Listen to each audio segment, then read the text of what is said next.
맙소사, 눈을 떴더니 여러분의 귀에서는 윙윙거리는 소리가 울리고 있고 사람들은 겁에 질린 채 막 뛰어다니고 있습니다.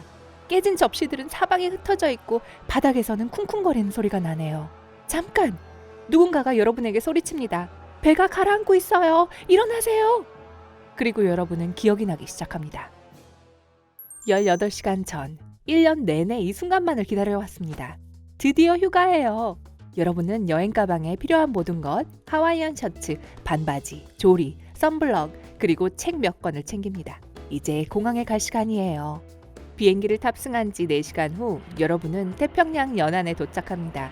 이 부두에는 여러분을 포함한 1,500여 명의 승객들이 초현대식 호화 크루즈선을 기다리고 있습니다. 여러분은 배에 탑승해서 신선한 레모네이드를 주문하고 해안이 멀어지는 모습을 바라봅니다. 몇 시간이 지나고 강렬한 태양을 더 이상 견딜 수 없었던 여러분은 책을 읽으러 선실에 들어갑니다. 그리고 몇 페이지를 읽다 스르륵 잠이 들었어요. 그러다 시끄러운 소리에 잠을 깹니다. 잠시 혼란스러움을 느끼죠. 선원 한 명이 여러분에게 정신을 차리라고 하며 배가 가라앉고 있다고 말합니다. 여기서 중요한 것은 당황하지 말고 안전수칙을 따르는 것입니다. 우선 구명조끼를 입기 전에 옷을 최대한 많이 입는 것이 좋습니다. 이렇게 하면 우리의 소중한 체온을 보존할 수 있습니다. 그리고 위에 구명조끼를 입으면 옷의 무게 때문에 가라앉을 일은 없습니다. 여러분이 탑승한 크루즈선이 열대 지역에 있다고 하더라도 바닷물은 섭씨 33도를 넘지 않습니다. 그 정도면 따뜻해 보이겠지만 실제로 물에 들어가면 여러분의 체온은 금방 떨어지기 시작할 거예요. 열은 대부분 머리, 목, 다리, 발을 통해서 빠져나갑니다. 그렇기 때문에 이러한 신체 부위를 최대한 감싸는 게 좋아요. 그리고 가장 중요한 건 금속으로 된 모든 것을 벗는 거예요. 예를 들면 벨트 버클, 신발 잠금 장치 같은 거예요. 이런 것들을 벗지 않으면 실수로 구명정에 구멍을 낼 수도 있습니다. 이건 조금 이따가 설명해 드릴게요. 현재로서는 비상대피도를 따르는 것이 중요합니다. 비상대피도는 선실에서 찾아보실 수 있을 거예요. 물론 크루즈 여행을 하면서 비상사태가 일어날 거라는 생각을 하고 싶진 않겠지만 이는 정말 여러분의 목숨을 구할 수도 있습니다. 비상대피도를 더 잘 기억하려면 대피도를 따라서 배 전체를 한번 둘러보세요. 침착한 상태일 때 하는 것이 좋습니다. 대피도를 따라 처음 이동해 보는 게 진짜 비상사태일 경우 길을 잃어버리기가 굉장히 쉽거든요.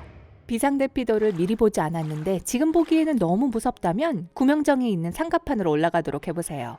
그리고 중요한 해상법을 기억하셔야 합니다. 여자와 어린이가 우선입니다. 배에서 마지막으로 나와야 하는 사람은 선장이고요. 여러분은 구명정에 타셔야 할 겁니다.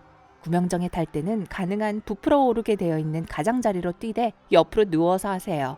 절대로 발을 아래로 향한 채 뛰시면 안 됩니다. 구명정의 바닥이 찢어질 수도 있거든요. 이번에는 다른 상황을 가정해 봅시다. 모든 구명정이 여러분을 둔 채 하강했고 여러분은 물속으로 다이빙을 해야만 합니다. 영화에선 사람들이 대개 머리 위로 팔을 일직선으로 뻗은 다음 아름답게 다이빙하죠. 그건 잊어버리세요. 물에 뛰어드는 가장 안전한 방법은 한 손으로 입과 코를 꽉 막고 다른 손으로 구명조끼를 잡는 것입니다.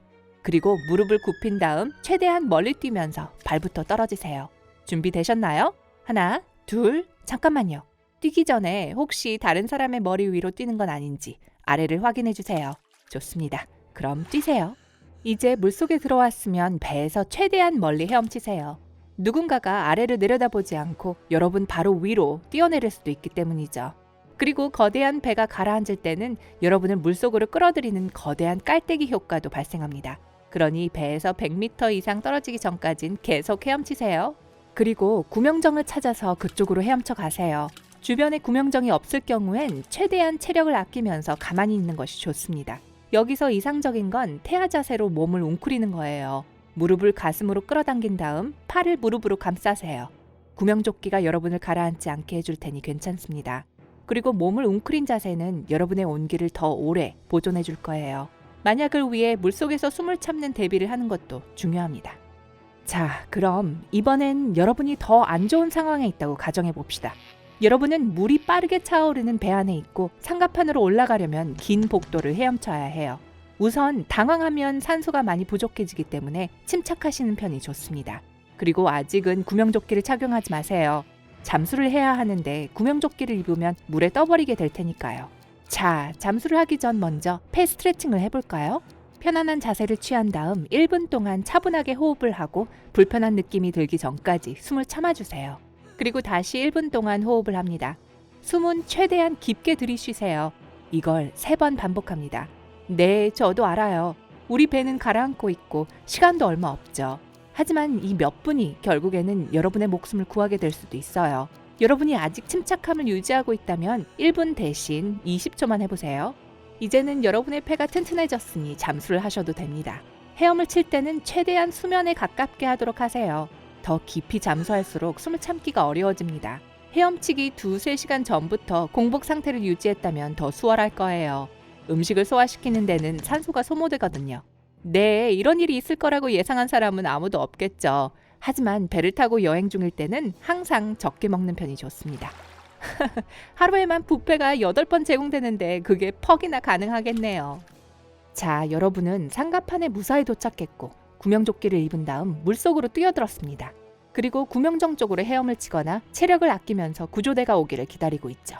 그런데 갑자기 그렇게 멀어 보이지 않는 육지가 눈에 들어옵니다. 하지만 그쪽으로 헤엄치기 전에 잠시 멈춰서 생각을 해보셔야 합니다. 혹시 신기루라는 걸 들어보셨나요? 네, 사막에서 보이는 그거요. 그렇다면 여러분의 눈에 보이는 것도 신기루일 거예요. 맑은 날씨에는 물속에서 7km 떨어진 곳에 있는 해안까지도 볼 수 있지만 그보다 훨씬 더 가까워 보일 거예요. 그러니 그곳까지 직접 헤엄쳐서 가려고 하진 마세요. 성공하지 못하고 가다가 지쳐서 중간에 멈추게 될 확률이 더 높습니다. 게다가 구조대가 여러분을 찾기는 더 힘들어지겠죠. 그래서 여러분은 그냥 기다리고 있습니다. 현대 구명조끼에는 물에 뛰어들자마자 자동으로 불이 켜지는 신호기가 장착돼 있어요. 이 신호기가 구조대가 여러분을 발견하도록 도와줄 거예요. 구명조끼에 신호기가 장착되어 있지 않다면 손을 흔들면서 소리를 지르셔야 합니다. 하지만 아직도 구조대가 보이지 않습니다. 구명정은 꽉 차 있고 배는 완전히 가라앉았으며 여러분은 굉장히 춥다고 느낍니다. 하지만 당황하지 마세요. 주위를 둘러보고 여러분처럼 구명조끼를 입고 헤엄치고 있는 사람을 찾아보세요. 그리고 같이 모여서 서로를 껴안아 보세요. 이렇게 하면 몸이 따뜻해지기도 하고 구조를 기다리는 동안 서로 의지할 수 있습니다. 게다가 사람들이 모여 있으면 헬리콥터에서 발견하기도 더 쉽고요. 자, 이제 여러분은 살아남기 위해 할 수 있는 모든 것을 했습니다. 1시간 후 헬리콥터가 도착해서 여러분을 구조합니다. 여러분은 무사히 귀가하고 열기구를 타고 여행을 가기로 합니다.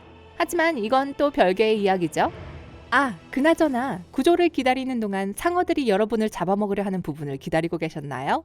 그 부분은 여러분의 마음을 너무 무겁게 만들 것 같아서 뺐습니다. 특히 그 톱니 같은 이빨을 가진 녀석이 여러분에게 다가오는 부분이 말이에요. 그 부분은 다음을 위해 아껴두도록 할게요. 오늘 새로운 걸 배웠다면 이 영상에 좋아요를 눌러주시고 친구와도 공유해주세요. 여기 여러분이 좋아할 만한 멋진 영상도 준비해봤습니다. 왼쪽 또는 오른쪽을 클릭하시고 삶의 밝은 면에 머무르세요.